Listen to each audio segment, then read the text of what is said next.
Present indefinite tense के कारवां को बढ़ाते हैं आगे और आइए सिखाता हूं मैं आपको इसमें दो ऐसे स्ट्रक्चर जिनको सीखने के बाद आप बोल पड़ेंगे वाओ, काश कि ये मुझे पहले पता होता। और अगर आप पहले से जानते हैं तो मुझे कमेंट सेक्शन में लिख करके बताएंगे sir I already knew this, तो मुझे पता चले कम से कम मेरे ऑडियंस किस लेवल के हैं।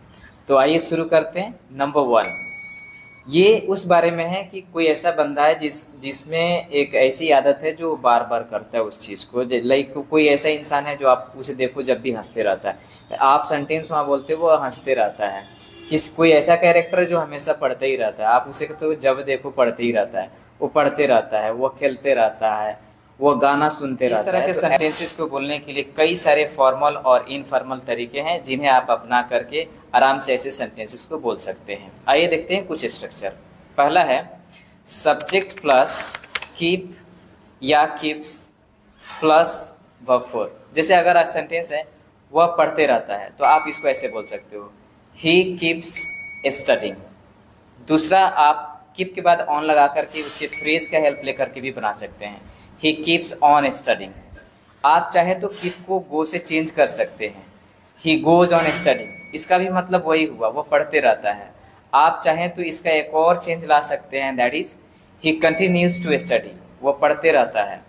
तो अगर कोई भी एक्शन फ्रीक्वेंटली होता है तो आप इनमें से किसी का भी इस्तेमाल करके आराम से ऐसे सेंटेंसेस को बोल सकते हैं। आपके लिए मैं एक दे रहा हूँ, वह हंसता रहता है। इस जितने भी मैंने आपको तरीका बताया उनका इस्तेमाल करके कमेंट सेक्शन में आप ट्रांसलेट करके दिखाओ, ताकि आपकी प्रैक्टिस भी हो जाए और आपको कॉन्फिडेंस मिल सके, हाँ मैं इस तरह के सेंटेंसेस बोल सकता हूँ या बता सकता हूँ।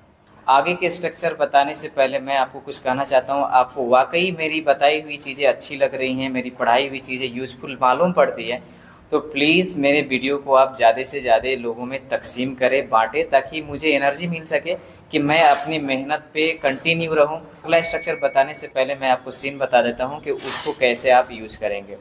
कई दफ़ा ऐसे होता है कि जब आप फोर्सफुली किसी को ये चीज़ बोलते हो कि मैं ये चीज़ करता तो हूँ, जैसे मैं ये कहूँ कि मैं पढ़ाता तो हूँ, तो इस सेंटेंस को अगर मुझे बोलना होगा तो I will say I do teach.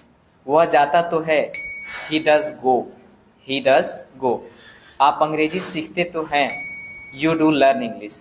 तो जब भी आपको ऐसे बोलना हो, वह जाता तो है, मैं खेलता तो हूँ, मैं पढ़ता तो हूँ, और फोर्सफुली अगर बोलना हो कि सामने वाले से आप बता रहे हो कि मैं ये चीज़ करता तो हूँ, तो आपको इस तरह से बोलना चाहिए, subject plus do does plus verb one plus other words. इसका हेल्प लेकर के आप बोल सकते हैं।